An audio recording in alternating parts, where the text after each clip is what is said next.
마가복음 14장 32절부터 42절까지 말씀을 함께 보도록 하겠습니다. 그들이 겟셋마네라 하는 곳에 이르매 예수께서 제자들에게 이르시되 내가 기도할 동안에 너희는 여기 앉아 있으라 하시고 베드로와 야고보와 요한을 데리고 가실새 심히 놀라시며 슬퍼하사 말씀하시되 내 마음이 심히 고민하여 죽게 되었으니 너희는 여기 머물라 깨어 있으라 하시고 조금 나아가사 땅에 엎드려 될 수 있는 대로 이때가 자기에게서 지나가기를 구하여 이르시되 아빠 아버지여 아버지께는 모든 것이 가능하오니 이 잔을 내게서 옮기시옵소서. 그러나 나의 원대로 마옵시고 아버지의 원대로 하옵소서 하시고 돌아오사 제자들이 자는 것을 보시고 베드로에게 말씀하시되 시몬아 자느냐? 내가 1시간도 깨어 있을 수 없더냐? 시험에 들지 않게 깨어 있어 기도하라. 마음에는 원이로되 육신이 약하도다 하시고 다시 나아가 동일한 말씀으로 기도하시고 다시 오사 보신즉 그들이 자니 이는 그들의 눈이 심히 피곤함이라. 그들이 예수께 무엇으로 대답할 줄을 알지 못하더라. 세 번째 오사 그들에게 이르시되 이제는 자고 쉬라. 그만 되었다. 때가 왔도다. 보라 인자가 죄인의 손에 팔리느니라. 일어나라 함께 가자. 보라 나를 파는 자가 가까이 왔느니라. 아멘. 오늘 말씀은 그 유명한 겟세마네 동산에서 한 예수님의 기도입니다.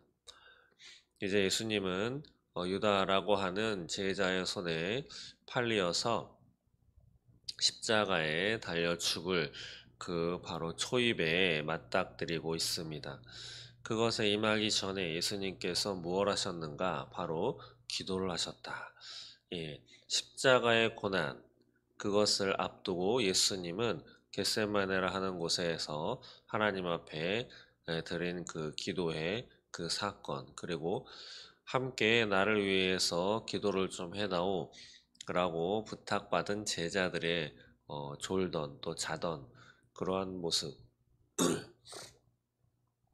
그것이 오늘의 이야기입니다. 32절 그들이 겟세마네를 하는 곳의 이름에 라고 되어 있습니다. 겟세마네. 예. 이 겟세마네라고 하는 이 뜻은 무엇이냐면 기름을 짜는 곳이라고 하는 뜻을 갖고 있습니다. 기름을 짜는 곳에서 예수님은 기도를 시작하셨습니다. 제자들에게 내가 기도할 동안에 너희는 여기 앉아 있으라 이렇게 하시면서 예수님이 말씀하시죠. 그런데 33절 보면 베드로와 야고보와 요한을 데리고 가실새 세 명을 또한 데리고 들어가죠. 심히 놀라시며 슬퍼하사 예수님께서는 많이 놀라시고 또 슬퍼하셨다라고 기록하고 있습니다. 왜 놀라고 왜 슬퍼하셨을까요? 예수님은 여러 차례 또 본인이 이미 알고 계셨고 제자들에게 말씀하셨습니다. 나는 죽을 것이다. 그리고 다시 살아날 거다. 라고. 그리고 나는 이때를 위해서 왔다. 예. 그리고 이런 말씀도 하셨죠. 나는 내 뜻을 말하는 것이 아니고 나에게 알려주신 하나님의 뜻만을 나는 이야기하러 왔고 나는 그것을 이야기한다. 또 어떤 것을 이야기하시면서도 이것은 내 뜻이 아니요 하늘에 계신 아버지의 뜻이다라고 여러 차례 하실 때마다 그렇게 말씀하시고 또 행하셨습니다. 또 알고 오신 것이죠. 그렇기 때문에 오늘 예수님께서 십자가에 달려 돌아가시기 전 겟세마네에서 예수님은 본인이 어떠한 과정을 거치실지 또 어떻게 죽을지 또 어떻게 살아나실지도 이미 다 알고 계셨습니다. 그런데 참 신기하게도 33절에 심히 놀라시며 슬퍼하시기까지 하셨다라고 하는 기록을 성경은 우리에게 남겨놓고 있습니다. 이렇기 때문에 예수님은 참 하나님으로 오셨지만 참 인간으로 오셨다. 그리고 인간이 느낄 수 있는 갖고 있는 지정의라고 하죠. 그 가운데 모든 감정도 예수님은 인간으로서 다 느끼고 그렇게 다 살아가셨다라고도 이야기를 합니다.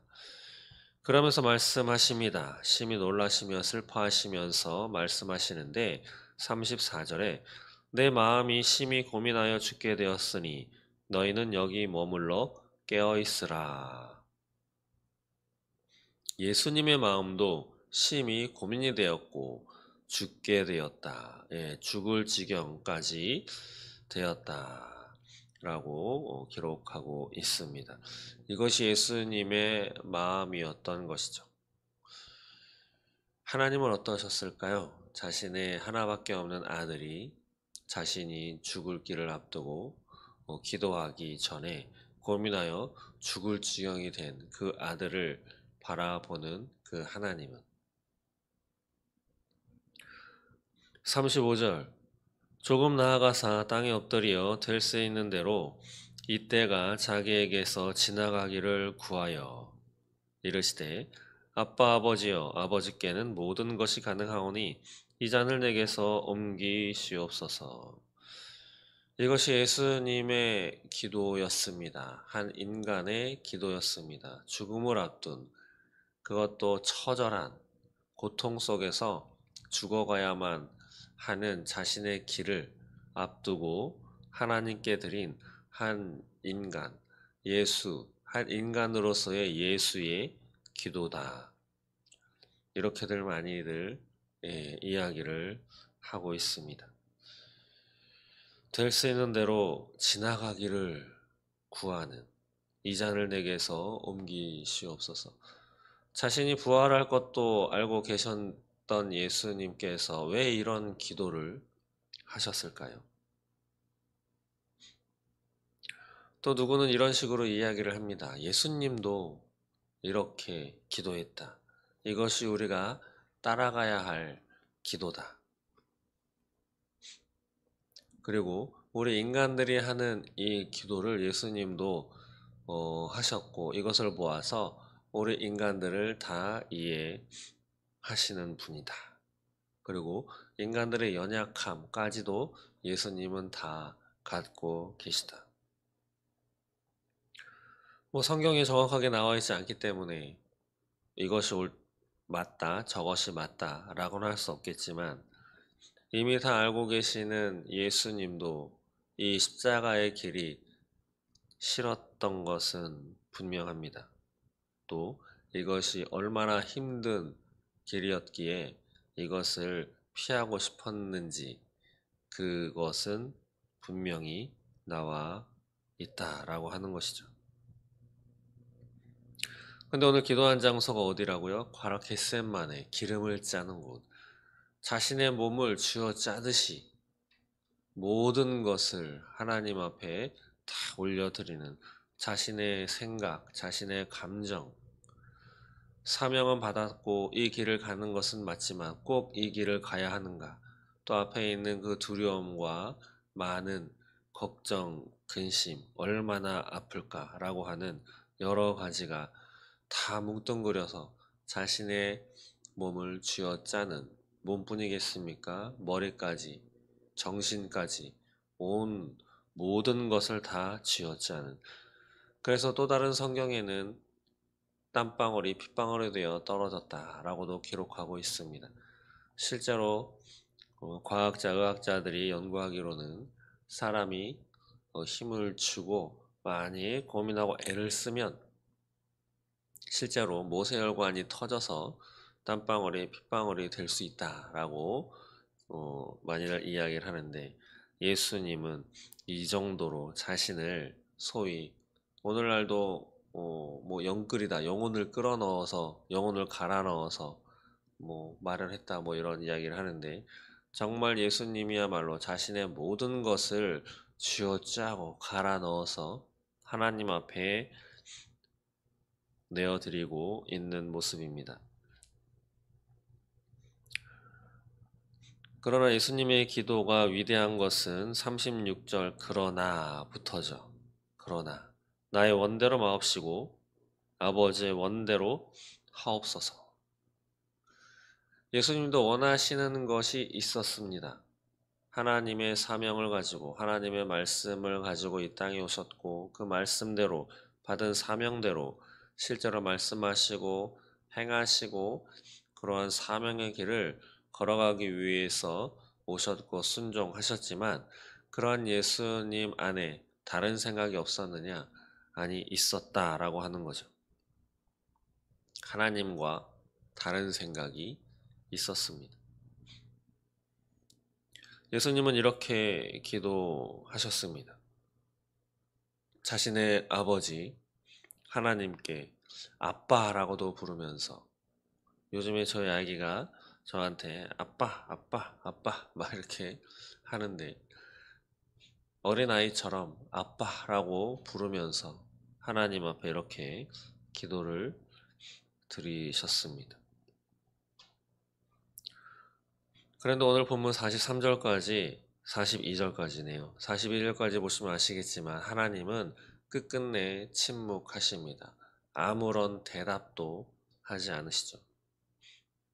그렇기 때문에 우리도 기도할 때에 하나님의 아무런 음성, 아무런 반응 없다 하더라도 우리가 드리는 이 기도가 아무 짝에 쓸모없는 것이냐? 그렇지 않다라고 하는 거죠. 우리들은 답답하겠지만 하나님은 다 듣고 계시다라고 하는 것을 꼭 기억하시기 바랍니다. 이렇게 들으신 예수님 37절에 돌아오십니다. 제자들에게. 제자들의 모습은 어떻습니까? 보시면 잔다. 제자들이 자는 것을 보시고 깨어 있으라고 이야기를 하고 갔었는데 제자들은 자고 있었습니다. 그런데 바로 누구에게 말씀하시느냐? 베드로에게 말씀하십니다. 베드로에게 말씀하시되 시몬아 자느냐? 내가 1시간도 깨어 있을 수 없더냐? 베드로와 야고보와 요한을 데리고 가셨다고 33절에 나오는데 왜 베드로에게 말씀하셨을까요? 꼭 집어서. 왜냐하면 이 앞에 내용에 보시면 베드로가 예수님께 장담을 합니다. 나는 부인하지 않겠다고. 나는 끝까지 예수님 당신을 따라가겠노라고. 다른 사람은 다 예수님을 떠날지라도 나는 떠나지 않겠노라고 호언장담을 합니다. 그런데 신기하게도 예수님이 달려 돌아가시는 그때에 무려 3번이나 예수님이 말씀하신 것처럼 3번이나 부인하죠. 저주까지 하고 도망을 갑니다. 이러한 것을 다 아셨던 예수님께서 베드로에게 너가 그렇게 호언장담을 하고 다짐을 하고 결단을 했는데 그렇다면 무엇이 필요한가? 기도가 필요한데 왜 기도하지 않고 자고 있느냐라고 말씀하시는 것 같습니다. 내가 1시간도 깨어있을 수 없더냐? 그러면서 38절에 시험에 들지 않게 깨어있어 기도하라. 역으로 보자면 시몬 베드로는 그렇게 호언장담을 했지만 오늘 기도하지 않았기 때문에 시험에 걸려 넘어진 사람이 되었습니다. 물론 베드로는 예수님과의 눈이 마주치고 예수님의 말씀이 기억나 회개하였지만 어쨌든 시험에 넘어졌습니다. 그 원인을 예수님께서는 기도하지 않았기 때문이다. 우리도 마찬가지인 거죠. 저도 마지막 때다. 이렇게 믿어서는 마지막 때에 남들이 다 배도할 때, 남들이 다 예배를 멈추었을 때, 남들이 예수 이름조차 거론하기를 꺼릴 때, 먹을 거를 위해서, 직장을 위해서, 가정 내의 평화라는 이름을 위해서, 또 살아가는 데 있어서의 편리함을 위해서, 또 요한계시록에 보면 매매하기 위해서는 이마나 손목에 표를 받아야 하는데 먹을 것을 구하려면 매매가 필수적인 거죠. 요즘에는 현금을 받지 않는, 현금 거래하지 않는 단돈 100원도 카드로만 받는 매장이 있습니다. 그러한 때에 그것을 포기하고 예수 믿는 사람이다 라고 하는 그러한 사람이 되기 위해 믿음을 잘 지키셔야 합니다. 믿음을 기르셔야 합니다 라고 이야기를 하지만, 기도하지 않으면 아무것도 준비할 수 없다라고 하는, 그것이 바로 오늘 예수님이 하시는 말씀이죠. 그러면서 우리가 많이 변명처럼 이야기하는 마음에는 원이로되 육신이 약하도다 하시고, 이것은 누가 누구에게 한 말인가요? 바로 예수님께서 제자 베드로에게, 또 그 옆에 있었던 야고보와 요한에게 하신 말씀입니다. 베드로가 한 이야기가 아니죠. 제가 육신이 약하여서, 저는 하고 싶었는데 육신이 약해서, 육신이 피곤해서 할 수 없었어요 예수님 이라고 한 것이 아니고, 예수님이 너희가 마음에는 깨어서 기도하고 싶었지만 너희의 육신이 약해서 그렇게 하지 못하는구나.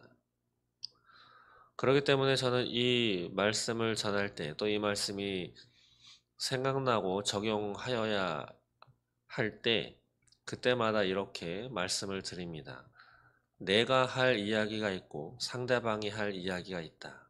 그러나 내 육신이 약해서, 나는 하고 싶었지만 내 육신이 약해서 하지 못했습니다 라는 것은 감히 하나님 앞에, 예수님 앞에, 성령님 앞에 할 이야기는 아닙니다 라고.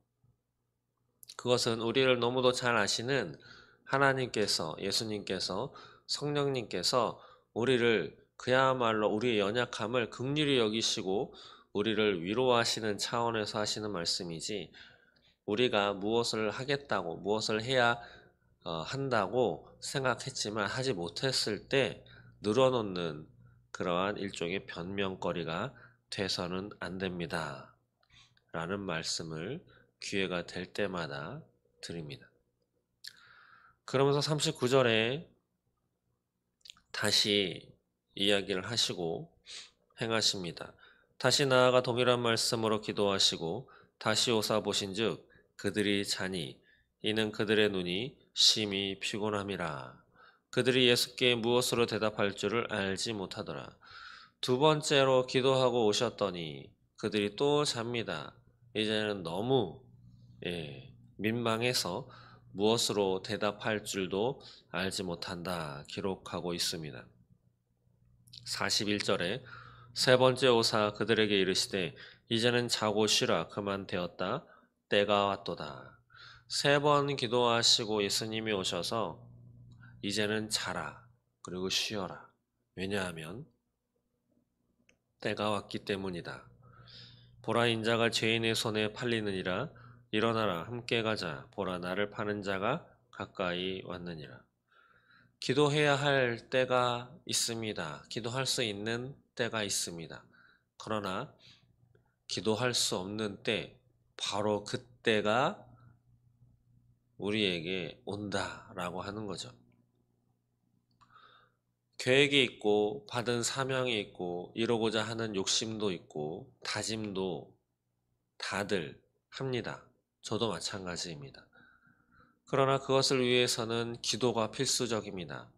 특히 하나님의 사람은, 하나님께 목적을 두고 있는 사람, 또 하나님께 부름받은 사람, 하나님께 소위 찍힌 사람, 하나님께 붙들린 사람, 그 사람은 하나님의 말씀대로, 하나님의 뜻대로 살아가야 하는데, 그것을 위해서는 기도가 필수적이죠. 그러나 그것도 다 때가 있다라고 하는 거죠. 기도할 수 있는 때가 있습니다. 그것은 역으로 기도할 수 없는 때, 기도가 필요 없는 때, 이제는 기도 없이 무엇인가 맞이해야 할 때가 있다라고 하는 거죠. 오늘 예수님께서도 겟세마네 동산에서 기도하셨습니다. 3번 기도하시고 이야기하시는 거죠. 그만 되었다. 이제는 기도할 때가 지났다. 왜냐하면 내가 붙잡힐 때가 왔기 때문이다. 라고. 고난주간 3번째 날입니다. 우리는 어떻게 살아가고 있습니까? 지금은 기도할 때인 줄 믿습니다. 우리 자신의 믿음을 위해서, 우리 자녀들의 신앙과 삶을 위해서, 또 우리 자녀들이 살아갈 이 땅의 교회를 위해서, 또 이 나라 대한민국을 위해서, 또 우리 주변의 지체들을 위해서. 기도하지 못할 때가 분명히 옵니다. 그것을 염두에 두시고 그것을 기억하시고 오늘 예수님이 베드로에게 내가 1시간도 깨어 있을 수 없더냐. 1시간은 기도하시기 바랍니다. 1시간은 기도해야 적어도 이 땅에서 하나님의 사람으로 미혹에 걸려 넘어지지 않으면서 살아갈 수 있다라고 하는 거죠. 방법은 여러 가지입니다. 1시간을 4등분으로 쪼개서 15분, 15분, 15분, 15분 기도하는 것도 있고 30분으로 쪼개서 2번에 걸쳐 기도하는 것도 있고 아니면 10분씩 6번 기도하는 것도 있고 방법은 여러분들의 그 생활 패턴 또 생활 방식 또 주어진 환경 속에서 자유롭게 택하시되 예수님이 오늘 1시간도 깨어 있을 수 없더냐. 뭐 이것을 비유적으로 한때라도 뭐 이렇게 해석할 수도 있겠지만 영어로도 1hour, 1시간이라고 되어 있기에 1시간을 기준으로 해서 오늘부터라도 1시간 기도하는 저와 여러분 되시기를 바랍니다. 그래서 앞으로 닥칠 우리의 삶에 승리하기 위해서 승리의 관건은 살아내기 위한 하나의 준비, 가장 필요한 관건은 바로 기도이기 때문에 또 아까 말씀드렸다시피 예수님도 기도에 응답을 받지 않으셨습니다. 하나님은 예수님의 기도에 끝까지 침묵으로 일관하셨습니다.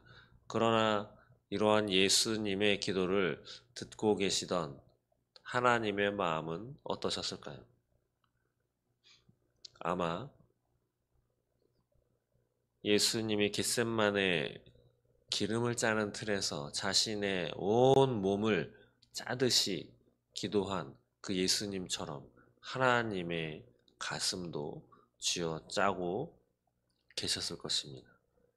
그것처럼 하나님의 자녀된 저와 여러분이 하나님 앞에 기도할 때에도 하나님은 그러실 줄 믿습니다. 그렇기 때문에 우리 아버지인 것이죠. 우리 아빠인 것입니다. 기도가 마치고 예수님은 42절에 일어나라 함께 가자 보라 나를 파는 자가 가까이 왔느니라. 기도를 마치신 예수님 자신이 닥칠 그 운명, 사명의 길을 피하지 않고 걸어 나가십니다. 기도하겠습니다. 아버지, 오늘 우리를 위해서 예수님을 보내주신 감사합니다. 하나님이시면서 참 인간으로 오신 예수님, 그 겟세마네 동산에서 기도하셨던 그 예수님처럼 우리 또한 기도할 수 있게 하옵소서. 또한 겟세마네 동산에서 기도하셨던 예수님과 오늘 하루 마주하며 살아가게 하옵소서. 하나님의 뜻을 알고 그 뜻에 온전히 순종하기 위해서 기도하셨던 자신의 몸을 쥐어짜 땀이 핏방울이 될 정도로 기도하셨던 예수님처럼 우리도 그렇게 기도할 수 있게 하옵소서.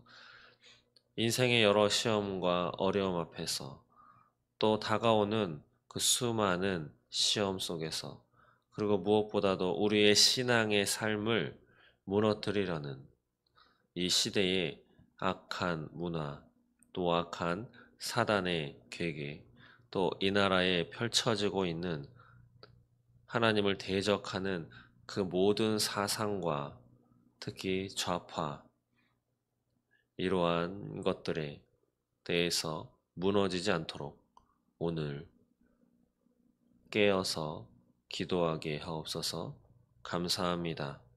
승리를 주실 예수 그리스도 이름으로 기도드립니다. 아멘.